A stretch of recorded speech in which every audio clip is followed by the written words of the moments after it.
She had mourned her sister for over 30 years, lit candles every anniversary, kept an old bracelet in a music box she could barely open without crying. But the day that DNA test result popped into her inbox, everything changed. Because somewhere out there, her sister was still alive. Before we dive into this mind-bending story of loss, discovery, and buried secrets, make sure you hit that subscribe button, drop a like, and tell us where you're watching from in the comments. This is EdgeLine Stories, where truth and mystery collide. Vanessa was only 14 when the fire happened. She had just returned from a school field trip, her shoes still wet from the unexpected rain that afternoon, when she saw the smoke rising from their neighborhood. Red lights, sirens, neighbors crying. The fire had engulfed the old family house. Her mother was taken to the hospital for smoke inhalation. Her baby sister, Emily, was presumed dead. They never found a body. Only remnants, a burned crib, a melted pacifier, some charred toys. The grief tore Vanessa's family apart. Her father left 6 months later. Her mother fell into a depression she never truly recovered from. And Vanessa learned to bury it all deep. Until 3 decades later, when a friend convinced her to try one of those Ancestry DNA kits for fun. She never imagined the results would rewrite her entire life. Vanessa's life had finally found a rhythm. She had a small art studio on the edge of town, taught part-time at the community college, and volunteered at the senior center on weekends. She lived quietly because loud was something she had grown up with. Sirens, screaming, the sound of her mother sobbing into the night, whispering, "Emily, baby, I'm so sorry." Vanessa never talked about her sister, not to friends, not even to the man she dated for 3 years in her 20s. It was easier that way. People didn't understand the guilt of surviving something that shattered your entire family. So, when her colleague Maria signed them both up for a fun DNA test, Vanessa almost threw it away. But something about it, maybe curiosity, maybe the weight of 30 years of unanswered questions, made her spit into the tube and send it back. She didn't think about it again for weeks.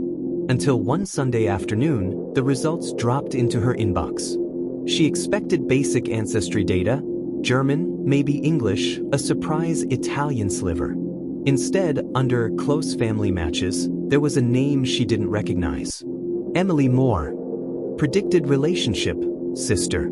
Vanessa's heart nearly stopped. It had to be a mistake, right? She clicked the name and found a user profile. No photo, just an email address. She stared at it for a long time, then longer, and finally, trembling, she typed, "Hi, I'm not sure if this is real, but I think we might be sisters." She hit send, then waited. 2 hours later, she received a reply. "I've been waiting for this message my entire life."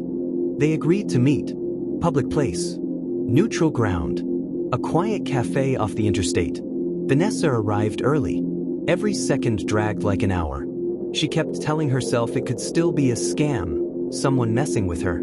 People faked DNA accounts, didn't they? Then the bell above the cafe door rang. And she saw her. Same eyes. Same nose. Even the same nervous way she bit her lip when overwhelmed. They didn't speak at first. Just stared. Then tears. Quiet, shaking tears. Emily didn't remember the fire. She had been told she was adopted, but only at 14. The family that raised her were kind, but never quite hers. And when she finally dug into her records at 28, there were pages missing. Inconsistencies. She suspected something was wrong, but she never imagined she had been reported dead. Vanessa's mind spun. How had this happened? Was Emily kidnapped? Rescued? Sold? She dove into old newspaper clippings, talked to the retired fire chief, tracked down their original neighbor who remembered something strange. A man, not a firefighter, seen carrying a child away from the burning house before the first responders arrived. It was dismissed at the time. People assumed it was someone trying to help. But what if it wasn't? Vanessa filed a request for fire department records. She was told they had been lost in an archive transfer. Classic. She tried police. No missing child case was ever opened because the family believed Emily had died in the fire, which meant no one ever looked. Emily's adoptive parents had passed away years ago, but she still had one surviving uncle, someone who had always made her uncomfortable. She confronted him. At first, he denied everything, but when she showed him the DNA results, the emails, the old photos, something in him cracked. He admitted it.